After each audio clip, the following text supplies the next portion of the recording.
تم بیوی کو نہیں ڈھونڈ پا رہے اور بیوی تمہیں دیکھ رہی ہے، اپنے سامنے ایک حسینہ کے ساتھ تمہیں دیکھ رہی ہے۔ پارس نے کہا وہ دراصل بات یہ ہے کہ میں اس حسینہ کے پاس ہوں لیکن اس سے میرا کوئی تعلق نہیں ہے۔ تعلق نہیں ہے تو اس کے اتنے قریب کیوں ہو؟ میں زیادہ قریب کہاں ہوں، فاصلہ رکھ کر بیٹھا ہوا ہوں۔ دراصل پورس مجھے لے آیا تھا۔ یہ جو دوسری حسینہ کو دیکھ رہی ہو، پورس اس پر مر مٹا ہے۔ یہ اپنا الو سیدھا کرنے کے لیے مجھے خواہ مخواہ تمہاری نظروں میں مشکوک بنا رہا ہے۔ پورس تو ایسی شیطانی حرکتیں کرتا ہی رہتا ہے۔ چلو کرنے دو، میں تو اپنے مجازی خدا کے نیک چال چلن کو خوب سمجھتی ہوں۔ پلیز ثانی، مجھے تانے نہ دو، یہ بہت اہم فرض ادا کرنے کا وقت ہے۔ بہت دنوں کے بعد پالپورٹ ہمارے قابو میں آیا ہے۔ وہ بولی اس کی فکر نہ کرو، یہ میرے قابو میں رہے گا۔ افسوس کہ میرا فرشتہ صرف شوہر میرے قابو میں نہیں رہتا ہے۔ میں تمہارا شبہ دور کرنے کے لیے ابھی سلوانا سے دور جا رہا ہوں، لیکن یہ یاد رکھو کہ جب بیوی اپنے شوہر سے دور دور رہنے لگتی ہے تو وہ بیچارہ گمراہ ہو ہی جاتا ہے۔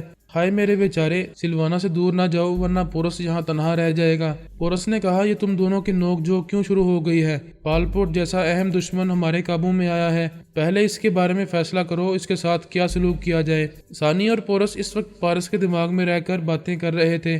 پالپورٹ تھوڑی دیر تک خاموشی سے انتظار کرتا رہا کہ اس کے دماغ میں آنے والی نیلما پھر کوئی اسے دماغی تکلیف پہنچائے گی یا ابھی اسے ہلاک کر دے گی، کیونکہ نیلما نے امریکی کابرین سے اس کی ہلاکت کے لیے سمجھوتا کیا تھا۔